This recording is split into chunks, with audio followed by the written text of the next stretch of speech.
L'IRM utilise un champ magnétique puissant et des ondes radiofréquences pour produire des images du corps. Cette technique est sans effet nocif si les contre-indications sont respectées.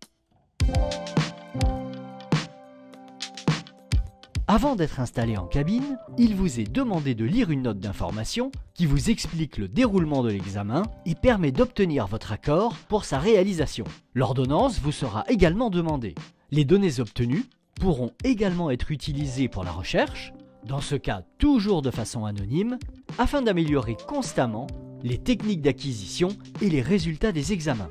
Vous avez bien sûr la possibilité de vous y opposer. Merci dans ce cas de nous le signaler avant la réalisation de l'examen. Si vous avez déjà passé une IRM ou un scanner dans un autre centre et que vous avez les images avec vous, merci de le préciser au manipulateur radio pour qu'il ou elle les transmette au médecin radiologue. Il est en effet souvent utile de comparer les images récentes à d'autres plus anciennes. En raison de l'utilisation d'un champ magnétique intense, il existe des contre-indications à passer un examen IRM. Ces contre-indications sont liées à la présence de matériel métallique non compatible IRM dans le corps. Ce matériel peut être déplacé par le champ magnétique ou bien chauffé intensément pendant l'examen. Il est donc nécessaire de le signaler dès votre arrivée et en particulier au manipulateur en radiologie qui fera l'examen. Ce matériel inclut notamment les stimulateurs cardiaques, les implants métalliques tels que les clips sur les vaisseaux, certaines prothèses cardiaques, des implants cochléaires et des projectiles métalliques, tout particulièrement lorsqu'ils sont présents dans la région des yeux, le cerveau ou la moelle. Cependant, grâce aux progrès réalisés par les fabricants, de plus en plus de dispositifs médicaux sont maintenant dits IRM compatibles. Il reste impératif de les signaler dès la prise du rendez-vous, car des précautions peuvent être nécessaires avant de réaliser l'examen. Les caractéristiques précises du matériel sont à communiquer à l'équipe de radiologie. L'examen IRM peut être réalisé pendant la grossesse. Aucun effet nocif n'a été rapporté à ce jour chez les femmes enceintes. L'IRM est même utilisé pour le diagnostic prénatal. Cependant, par précaution, seuls les examens urgents sont réalisés chez les femmes enceintes. Les examens non urgents sont alors reportés soit après la fin du premier trimestre, soit après la grossesse.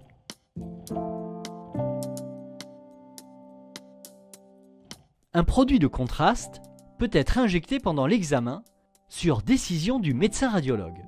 Il est dans l'immense majorité des cas très bien supporté. Parfois, il peut entraîner des réactions désagréables, comme une rougeur au point d'injection ou des nausées passagères.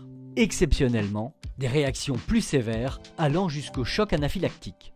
Il est impératif de signaler tout antécédent d'allergie à un produit de contraste. Aucun effet secondaire grave n'a été rapporté à ce jour chez les enfants exposés au gadolinium durant la grossesse. Et le médecin pourra donc décider de réaliser l'injection si elle apporte un bénéfice important pour votre prise en charge. À l'arrivée dans le service, l'agent d'accueil enregistrera votre venue et préviendra l'équipe IRM. Le ou la manipulatrice en radiologie viendra vous chercher pour réaliser l'examen IRM. L'examen peut parfois être retardé si un autre patient nécessitait un examen en extrême urgence. Lors de votre installation en cabine, le ou la manipulatrice en radiologie s'assure que vous n'avez pas envie d'aller aux toilettes et que vous n'avez pas de contre-indication à passer cet examen. Une fois tous ces points vérifiés, et votre accord obtenu, il vous est demandé d'ôter tous les objets métalliques que vous auriez sur vous et tout ce qui pourrait être démagnétisé par l'IRM. Pendant l'examen, il vous faudra rester parfaitement immobile. Si vous bougez pendant une séquence, les images sont floues et une nouvelle acquisition pourra être nécessaire qui allongera d'autant la durée de l'examen. La durée de l'examen est variable, en moyenne autour de 20 à 30 minutes, parfois plus longue. L'IRM est un examen très bruyant. Il vous faudra donc utiliser des bouchons d'oreille ou un casque anti-bruit, ou les deux. Les bouchons et les casques sont fournis par le service de radiologie. Des périodes de silence et de bruit alterneront. Lorsque vous entendez du bruit, les images sont en train d'être acquises. Pendant l'acquisition des images, le bruit est intense et ne permet pas de vous entendre. Vous pourrez communiquer à tout moment avec l'équipe de radiologie qui vous surveille en permanence. Une poire d'appel vous sera donnée pour signaler tout événement indésirable. Si vous êtes claustrophobe, il faudra le signaler au médecin qui prescrit l'examen pour qu'il ou elle puisse éventuellement vous prescrire un calmant. Ce médicament ne sera pas fourni par le service de radiologie. Les appareils IRM sont actuellement bien plus conviviaux que les premiers modèles. Le tunnel de l'IRM est large et l'examen peut le plus souvent être réalisé chez des patients claustrophobes, même sans prémédication.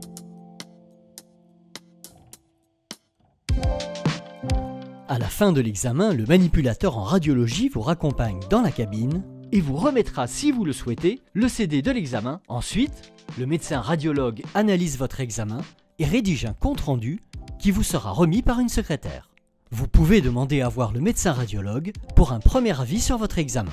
Si vous êtes hospitalisé en consultant de l'hôpital, les radiographies et le compte-rendu seront disponibles directement dans votre dossier médical et dans un deuxième temps pour les patients adultes dans l'espace patient sur le site www.mon.aphp.fr.